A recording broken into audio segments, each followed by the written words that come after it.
श्री गंगा जी की महिमा, वैष्णव पुरुषों के लक्षण तथा श्री विष्णु प्रतिमा के पूजन का महात्म्य।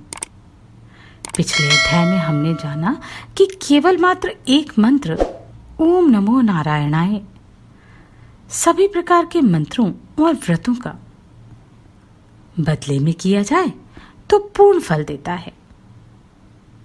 नमस्कार, मैं आभा शर्मा जावास। यदि आपको मेरा ये प्रयत्न सराहनीय लगा हो तो मुझे सब्सक्राइब करके प्रोत्साहित करें। पार्वती बोली, महामते, श्री गंगा जी के महात्म्य का पुनः वर्णन कीजिए, जिसे सुनकर सभी मुनि संसार की ओर से विरक्त हो जाते हैं। श्री महादेव जी ने कहा, देवी, बुद्धि में बृहस्पति तथा पराक्रम में इंद्र के समान भीष्म जी जब बाण शैया पर शयन कर रहे थे, उस समय उन्हें देखने के लिए अत्रि, वशिष्ठ, भृगु, पुलस्त्य, पुलह, क्रतु, अंगिरा, गौतम, अगस्त्य और सुमति आदि बहुत से ऋषि आए। धर्मपुत्र युधिष्ठिर अपने भाइयों के साथ वहां उपस्थित थे। उन्होंने उन परम तेजस्वी जगत पूज्य ऋषियों को प्रणाम करके विधि पूर्वक उनका पूजन किया। पूजा ग्रहण करके वे तपोधन महात्मा जब सुखपूर्वक आसन पर बैठ गए, तब युधिष्ठिर ने भीष्म जी को प्रणाम करके इस प्रकार पूछा, पितामह, धर्मार्थी पुरुषों के नित्य सेवन करने योग्य परम पुण्यमय देश, पर्वत और आश्रम कौन से हैं? भीष्म जी ने कहा, युधिष्ठिर, इस विषय में एक प्राचीन इतिहास बतलाया जाता है, जिसमें शील और उच्च वृत्ति से जीविका चलाने वाले ब्राह्मण का किसी सिद्ध पुरुष के साथ हुआ संवाद का वर्णन है। कोई सिद्ध पुरुष समूची पृथ्वी की परिक्रमा करके किसी उच्च वृत्ति वाले महात्मा गृहस्थ के घर गए। वे आत्मविद्या के तत्वज्ञ, सदा अपनी इंद्रियों को वश में रखने वाले, राग द्वेष से रहित, ज्ञान कर्म में कुशल, वैष्णवों में श्रेष्ठ, वैष्णव धर्म के पालन में तत्पर, वैष्णवों की निंदा से दूर रहने वाले, योगाभ्यासी, त्रिकाल पूजा के तत्वज्ञ, वेद विद्या में निपुण, धर्माधर्म का विचार करने वाले, नित्य नियम पूर्वक वेद पाठ करने वाले और सदा अतिथियों का पूजा में तत्पर रहने वाले थे। सिद्ध पुरुष को आया देख गृहस्थ ने उनका विधि पूर्वक आतिथ्य सत्कार किया। तत्पश्चात उनसे पूछा, द्विजवर, कौन कौन से देश, पर्वत और आश्रम पवित्र हैं? मुझे प्रेम पूर्वक बताने की कृपा कीजिए। सिद्ध पुरुष ने कहा, ब्राह्मण, जिनके बीच नदियों में श्रेष्ठ त्रिपथका गंगा जी सदा बहती रहती हैं, वे ही देश, वे ही जनपद, वे ही पर्वत और वे ही आश्रम परम पवित्र हैं। जीव गंगा जी का सेवन करके जिस गति को प्राप्त होता है, उसे तपस्या, ब्रह्मचर्य, यज्ञ अथवा त्याग से भी नहीं पा सकता। अपने मन को संयम में रखने वाले पुरुषों को गंगा जी के जल में स्नान करने से जो संतोष होता है, वह 100 यज्ञों के अनुष्ठान से भी नहीं हो सकता। जैसे सूर्य उदय काल में तीव्र अंधकार का नाश करके तेज से उद्भासित हो उठता है, उसी प्रकार गंगा जी के जल में डुबकी लगाने वाला मनुष्य पापों का नाश करके पुण्य से प्रकाशमान हो जाता है। विप्र, जैसे आग का संयोग पाकर रुई का ढेर जल जाता है, उसी प्रकार गंगा का स्नान मनुष्य के सारे पापों को दूर कर देता है। जो मनुष्य सूर्य की किरणों से तपे हुए गंगा जल का पान करता है, वह सब रोगों से मुक्त हो जाता है। जो पुरुष एक पैर से खड़ा होकर 1000 चंद्रायण व्रतों का अनुष्ठान करता है और जो केवल गंगा जी के जल में डुबकी लगाता है, इन दोनों में डुबकी लगाने वाला मनुष्य ही श्रेष्ठ है। जो 10,000 वर्षों तक नीचे सिर करके लटका रहता है, उसकी अपेक्षा भी वही मनुष्य श्रेष्ठ है जो 1 मास भी गंगा जल का सेवन कर लेता है। नरश्रेष्ठ, गंगा जी में स्नान करके मनुष्य देह त्याग के पश्चात तुरंत बैकुंठ में चला जाता है। जो 100 योजन दूर से गंगा गंगा का उच्चारण करता है, वह सब पापों से मुक्त हो श्री विष्णु लोक को चला जाता है। ब्रह्म हत्यारा, गौघाती, मदिरा पीने वाला, बाल हत्या करने वाला मनुष्य भी गंगा जी में स्नान करके सब पापों से छूट जाता है और तत्काल देवलोक में चला जाता है। माधव तथा अक्षयवट का दर्शन और त्रिवेणी में स्नान करने वाला पुरुष वैकुंठ में जाता है। जैसे सूर्य के उदय होने पर अंधकार नष्ट हो जाता है, उसी प्रकार गंगा में स्नान करने मात्र से मनुष्य के सारे पाप दूर हो जाते हैं।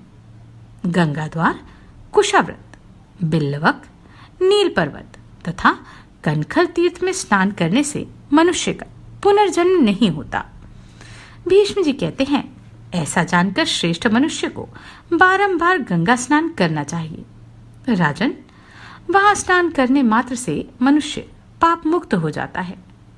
जैसे देवताओं में विष्णु, यज्ञों में अश्वमेघ और समस्त वृक्षों में अश्वत्थ अर्थात पीपल श्रेष्ठ है, उसी प्रकार नदियों में भागीरथी गंगा सदा श्रेष्ठ मानी जाती है।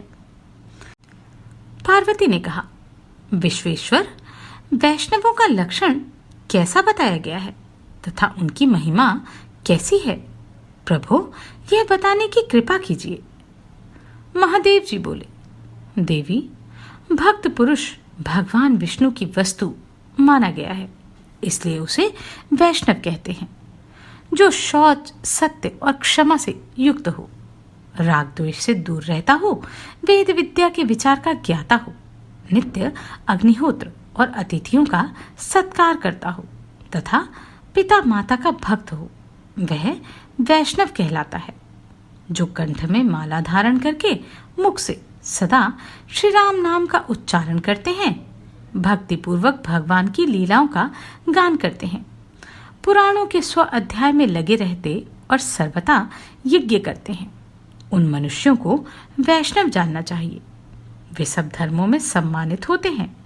जो पापाचारी मनुष्य उन वैष्णवों की निंदा करते हैं, वे मरने पर बारंबार कुत्सित योनियों में पड़ते रहते हैं। जो द्विज धातु अथवा मिट्टी की बनी हुई 4 हाथ वाली शोभामयी गोपाल मूर्ति का सदा पूजन करते हैं, वे पुण्य के भागी होते हैं। जो ब्राह्मण पत्थर की बनी हुई परम सुंदर रूप वाली श्री कृष्ण प्रतिमा की पूजा करते हैं, वे पुण्य स्वरूप हैं। जहाँ शालग्राम शिला और द्वारका की गोमती चक्रांकित शिला हो और उन दोनों का पूजन किया जाए, वहाँ निसंदेह मुक्ति उपस्थित रहती है। वहाँ यदि मंत्र द्वारा मूर्ति की स्थापना करके पूजन किया जाए, तो यह पूजन कोटि गुना अधिक पुण्य देने वाला तथा धर्म, अर्थ, काम और मोक्ष प्रदान करने वाला है। वहाँ भगवान जनार्दन की नवधा भक्ति करनी चाहिए। भक्त पुरुषों को मूर्ति में भगवान का ध्यान और पूजन करना चाहिए। संभव हो तो भगवान मूर्ति की राजोचित उपचारों से पूजा करें तथा उस मूर्ति में दीनों और अनाथों को एकमात्र शरण देने वाले, संपूर्ण लोकों के हितकारी एवं बड़े बड़े पातकों का नाश करने वाले सर्वात्मा भगवान अधोक्षज का नित्य निरंतर स्मरण करें। जो मूर्ति के संबंध में ये गोपाल है, ये साक्षात श्री कृष्ण है, ये रामचंद्र जी हैं, यूं कहता है और इसी भाव से विधि पूर्वक पूजा करता है, वह निश्चय ही भगवान का भक्त है। श्रेष्ठ वैष्णव द्विजों को चाहिए कि वे परम भक्ति के साथ सोने, चांदी, तांबे अथवा पीतल की विष्णु मूर्ति का निर्माण कराएं, जिसके 4 भुजा, 2 नेत्र, हाथों में शंख, चक्र और गदा, शरीर पर पीत वस्त्र, गले में वनमाला, कानों में वैदुर्य मणि के कुंडल, माथे पर मुकुट और वक्षस्थल में कौस्तुभ मणि का दिव्य प्रकाश हो। प्रतिमा भारी और शोभा संपन्न होनी चाहिए।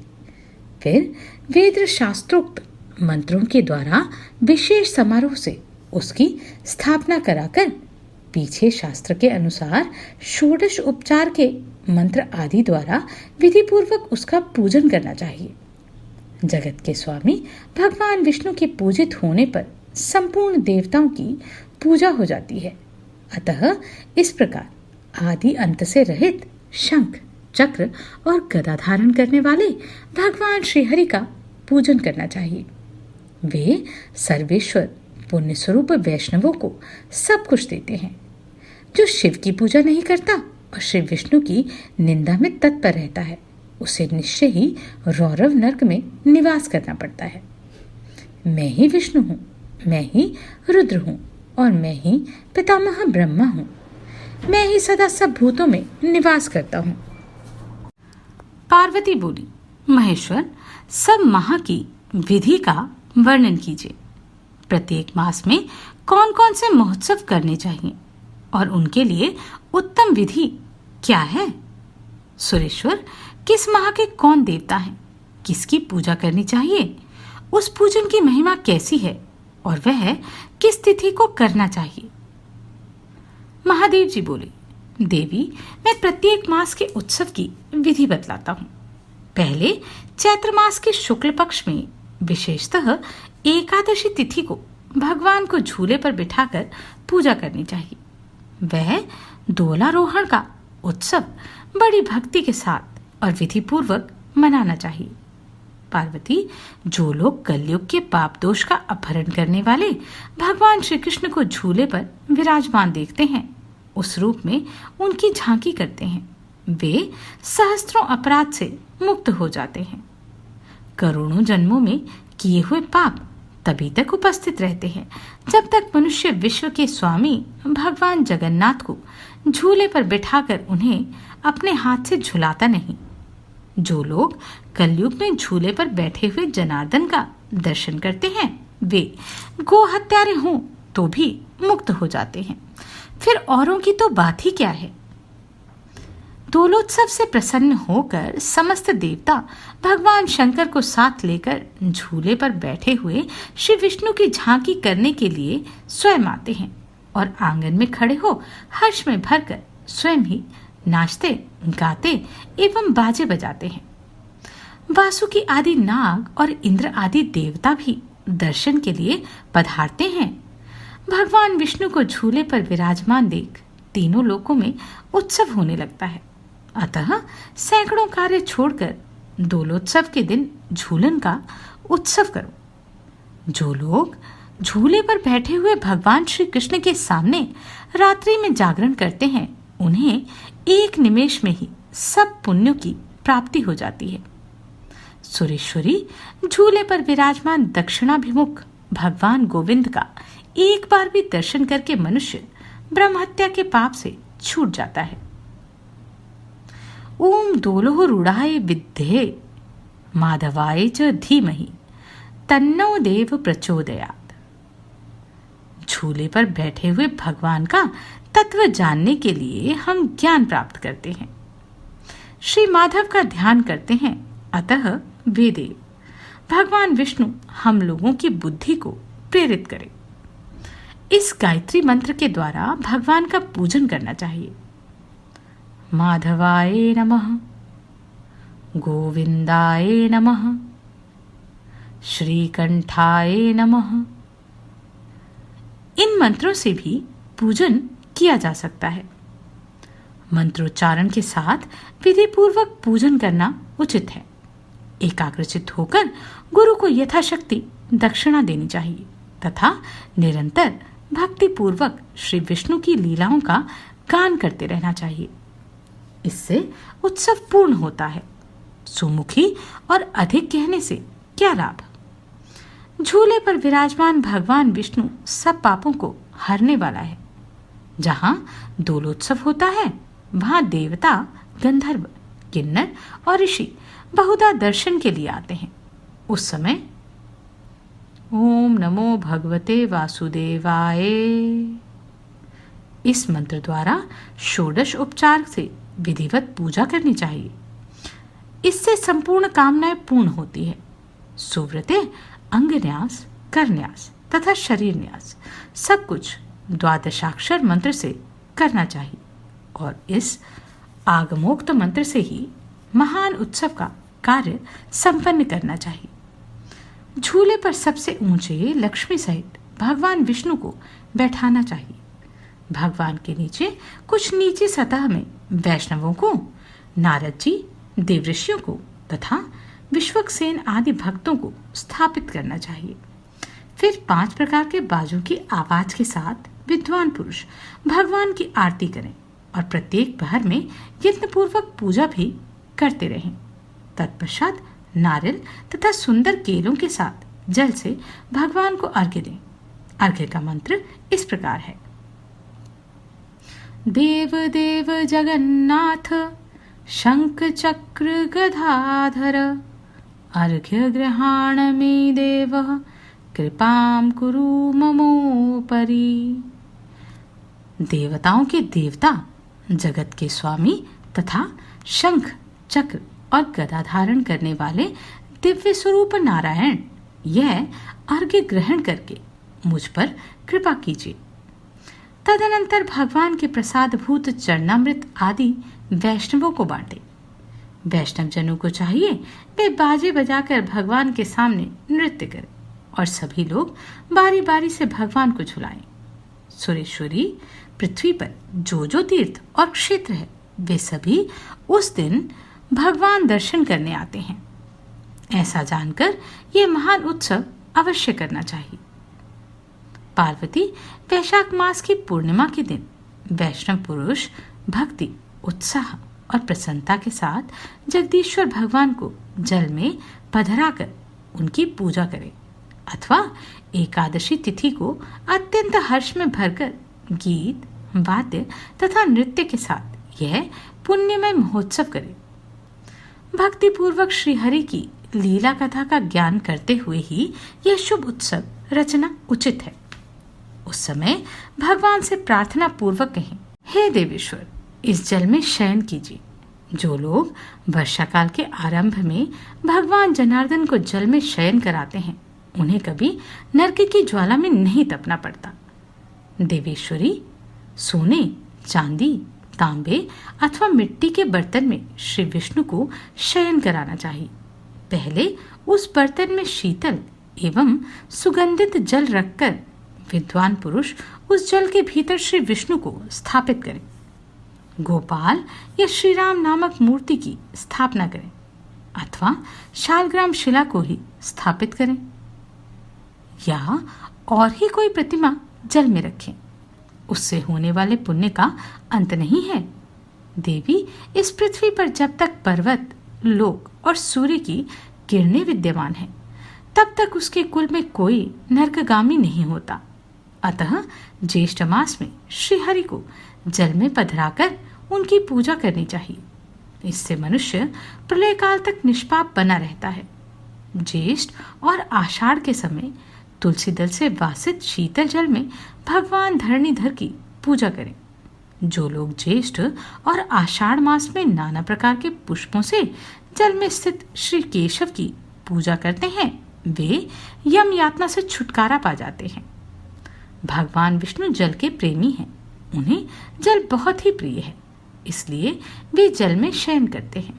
अतः गर्मी के मौसम में विशेष रूप से जल में स्थापित करके ही श्रीहरि का पूजन करना चाहिए। जो शालग्राम शिला को जल में विराजमान करके परम भक्ति के साथ उसकी पूजा करता है वह अपने कुल को पवित्र करने वाला होता है। पार्वती, सूर्य के मिथुन और कर्क राशि पर स्थित होने के समय जिसने भक्ति पूर्वक जल में श्रीहरि की पूजा की है, विशेषतः द्वादशी तिथि को जिसने जलाशय विष्णु का अर्चन किया है, उसने मानो कोटिशत यज्ञों का अनुष्ठान कर लिया। जो वैशाख मास में भगवान माधव को जलपात्र में स्थापित करके उनका पूजन करते हैं वे इस पृथ्वी पर मनुष्य नहीं देवता हैं। जो द्वादशी की रात को जलपात्र में गंध आदि डालकर उसमें भगवान गरुड़ध्वज की स्थापना और पूजा करता है वह मोक्ष का भागी होता है। जो श्रद्धा रहित पापात्मा, नास्तिक, संशयात्मा और तर्क में ही स्थित रहते वाले हैं वे 5 व्यक्ति पूजा के फल के भागी नहीं हैं। इसी प्रकार जो जगत के स्वामी महेश्वर श्री विष्णु को सदा जल में रखकर उनकी पूजा करता है वह मनुष्य सदा के लिए महापापों से मुक्त हो जाता है। देवेश्वरी, ओम ह्रां राम ह्रीं रामाय नमः। इस मंत्र से वहां पूजन बताया गया है। ओम क्लीं कृष्णाय गोविंदाय गोपीजन वल्लभाय नमः। इस मंत्र से जल को अभिमंत्रित करना चाहिए। तत्पश्चात निम्नांकित मंत्र से अर्घ्य निवेदन करें। देव देव महाभाग श्रीवत्सकृतलाचनः महादेव नमस्तेस्तु नमस्ते विश्वभावनः। अर्घ्यं गृहाणां भूदेवः मुक्तिं मे देहि सर्वदा। देव देव महाभाग श्री वत्स के चिन्हों से युक्त महान देवता, विश्व को उत्पन्न करने वाले भगवान नारायण मेरा अर्घ्य ग्रहण करें, मुझे सदा के लिए मोक्ष प्रदान करें। जो नाना प्रकार के पुष्पों से गरुड़ासन श्री विष्णु की पूजा करता है वह सब बाधाओं से मुक्त हो श्री विष्णु के सायुज्य को प्राप्त होता है। द्वादशी को एकाग्रचित हो रात में जागरण करके अविकारी एवं अविनाशी भगवान श्री विष्णु का भक्तिपूर्वक भजन करें।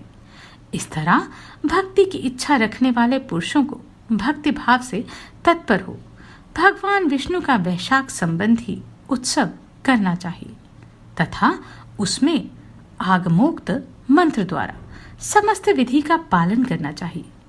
महादेवी, ऐसा करने से कोटि यज्ञों के समान फल मिलता है।